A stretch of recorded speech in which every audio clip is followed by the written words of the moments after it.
আপনি যেমন ভাবেন তেমনটাই হয়ে উঠছেন। আপনি কি কখনো খেয়াল করেছেন একই পরিস্থিতিতে দুইজন মানুষ সম্পূর্ণ আলাদা ফল পায়?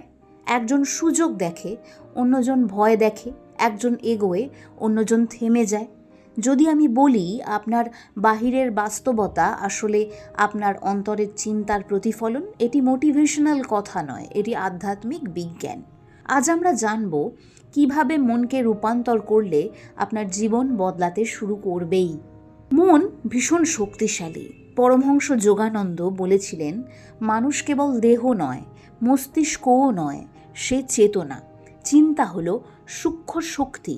এই সূক্ষ্ম শক্তি ধীরে ধীরে চরিত্র, সিদ্ধান্ত, অভ্যাস সব গড়ে তোলে।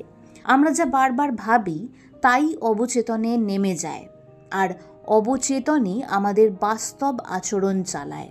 অতএব প্রশ্ন, আপনি এতদিন নিজের ভেতরে কি বপন করেছেন? আমরা অনেকেই বলি, আমি পারবো না, আমার ভাগ্য খারাপ, আমার জীবন এমনই।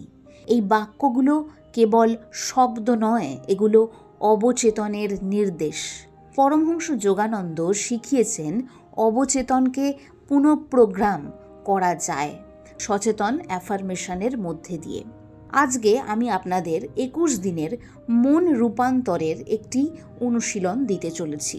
প্রথম ধাপ হলো, যেটি আপনারা প্রথম সপ্তাহে করবেন, সচেতন পর্যবেক্ষণ।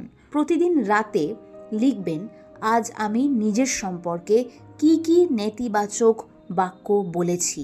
শুধু দেখবেন, বিচার নয়, এটি মনকে আয়নায় দেখার প্রক্রিয়া। দ্বিতীয় ধাপে যেটি করবেন, দ্বিতীয় 7 দিনে শক্তিশালী অ্যাফার্মেশন নিজের জীবনে প্রয়োগ করবেন। প্রত্যেক দিন সকালে আয়নার সামনে দাঁড়িয়ে আস্তে আস্তে বলবেন, আমি শান্ত, শক্তিশালী ও ঈশ্বরীয় সম্ভাবনায় পরিপূর্ণ। আমার মন আমার সেবক, প্রভু নয়। কিন্তু যান্ত্রিকভাবে নয়, অনুভব সহ বলবেন। শ্বাস গভীর রাখবেন, একদম মেরুদণ্ড সোজা রাখবেন। শরীরের ভঙ্গিও অবচেতনে প্রভাব ফেলে। তৃতীয় ধাপে ধ্যানের মাধ্যমে স্থাপন করবেন আপনার ইচ্ছেকে বা আপনার জীবনের নতুন ধরনকে। এটি তৃতীয় 7 দিনের প্রক্রিয়া। 5 থেকে 10 মিনিট চোখ বন্ধ করে দিনের কোথাও একটি বসবেন। শ্বাস ধীর রাখবেন। প্রত্যেকটি নিঃশ্বাসে ভাববেন শক্তি আপনার অন্তরে প্রবেশ করছে। তারপর ভাববেন প্রশ্বাসে সন্দেহ বেরিয়ে যাচ্ছে।